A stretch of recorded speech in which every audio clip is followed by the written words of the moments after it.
me, Sarah, Director of Awesome here at the IMAG, and it's time for STEM at Home. And it is April Fool's Day, so we definitely need to do some April Fool's jokes. Obviously, we just want to be silly and also have a little bit of STEM and education background with them as well. So I've got 3 different experiments set up that make awesome April Fool's pranks that you can do at home. So for the first one, if you're looking at this awesome plane that's over here, it seems to be levitating between these 2 fans. This is a prank I actually fell for a few years back. I was like, look how cool that is. They got it just right with the wind to get the airplane to just balance right between the fans. It's a complete prank. This is not possible. It has to do with all of those principles of flight and all the forces working. It's just not possible to make your plane levitate. You can make it look like it's levitating. All you need, 2 fans, make your airplane. I use the basic dart formation. And then right here, I actually have 2 pieces of fishing line that are running across from fan to fan, and the airplane is actually sitting right in the middle. So I can actually pick this up, and it's gonna be hard to see. But right here where my fingers are is where that fishing line is.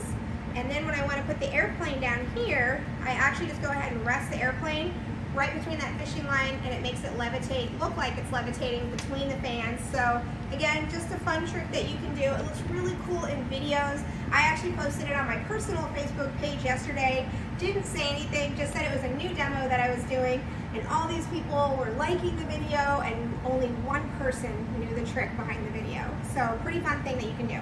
I'm gonna go ahead and scoot this over to the side a little bit. So here's another little trick that you can do. So this is one that we do in our chemistry shows, and we call it the 3-cup Monty. And so with this, what you're gonna do is you hide something in a cup and you move the cups around and you try to trick people into being able to find the item that you hid. And so in this case, what we're gonna be hiding is we're gonna hide some water. So I'm gonna pour the water into the cup, and what I'm gonna do is I'm gonna move the cups around. And so your job is going to be to follow where the water is.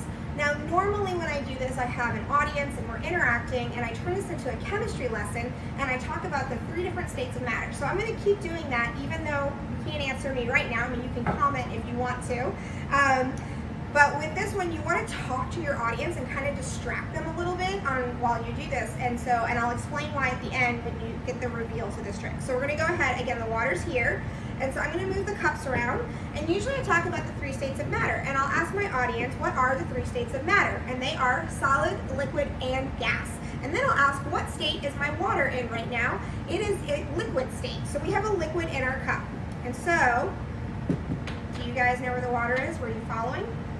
So the water is actually here, and so I'm going to take my water, and we're going to pour it into the next cup. Okay? All right, so we're going to go back to talking and moving the cups around. So we said right now, my water is a liquid. Now, if I took that liquid home and I put it in the freezer, it would become a solid. It would freeze and become a solid, and we would call it ice. And if I took that ice cube outside and put it in the sun, eventually it would melt, and it would turn back into a water, and then that's a liquid. And then eventually it's going to evaporate. So, have you been following? Where's the water? So the water is actually here. So what I'm going to do is I'm going to take it, we're going to pour it one more time. So here we go, we're pouring the water. Alright, so we're going to talk one more time and then finish our trick. Alright, here we go. So we said if we took that ice cube outside and we put it in the sun, eventually it's going to melt and it's going to turn back into a liquid. Eventually, if I leave that liquid outside and it stays in the sun, it's going to evaporate. It's going to turn into a gas, it's going to go up into the air, and eventually it'll actually turn into clouds, and then eventually it'll turn into precipitation. We don't want to just say rain, because it might be snow, it might be sleet, it might be rain, it could be any of those things depending on where you are and what time of year it is. And so that's all part of what we call the water cycle. So again, while you're doing this trick, you want to talk to people, and you'll understand why in a minute. So, are you ready? We're going to pick where the water is. And I always like to ask, do you think there's any way that I can fool you? Or do you think you know where the water is? And kids are always so confident when I do this. They're pretty sure, they're 100% sure they know where the water is. So, where's the water? Do we think it's here? Nope, no water. Do we think it's here? No water. Do we think it's here? No water. So what happened? Here we go. Empty, empty. Not empty. So inside this cup, here's what happened. Before we did this video, I put a special powder inside the cup, and it's called sodium polyacrylate. It is a polymer, and it can hold up to 800 times its own mass in water. So I had to talk while I did the experiment to give it a chance to gel up in the cup so that when I flip the cup, it doesn't fall out. So if you want to do this at home, you probably don't have this, although I got this off Amazon, so it is possible to order it. And I'm going to wipe my hand off. But you can do this trick at home. If you have a baby brother or a baby sister, you can find it in diapers. So you want to make sure you ask permission first. Diapers are expensive.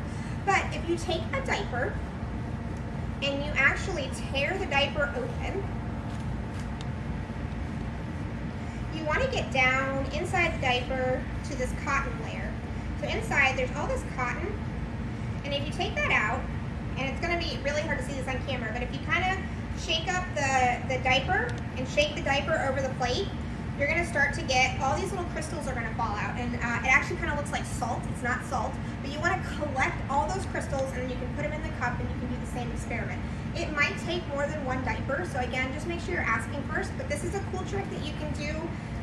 Most people, they think they're going to know where the water is, and they have no idea. You put something in the cup, so it's a fun little trick you can do. All right, so we're going to do another chemistry experiment over here. So very popular is your traditional Diet Coke and Mentos experiment. Definitely not an indoor activity. This is an outdoor activity. But so you know that when you take the lid off and you put Mentos inside your Diet Coke, you get that really cool eruption that happens. And so that has to do with the carbonation inside the soda. And so that's carbon dioxide trying to escape. A lot of people use diet soda because it's less sticky than sugary sodas when you do this.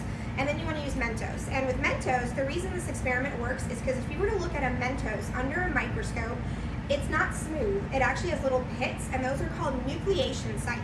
So as that Mentos sinks, that's a place for all that carbon dioxide to collect, and then it just tries to rise up and erupt out of the bottle, and because of that narrow opening, that forces all of that soda and gas out really fast.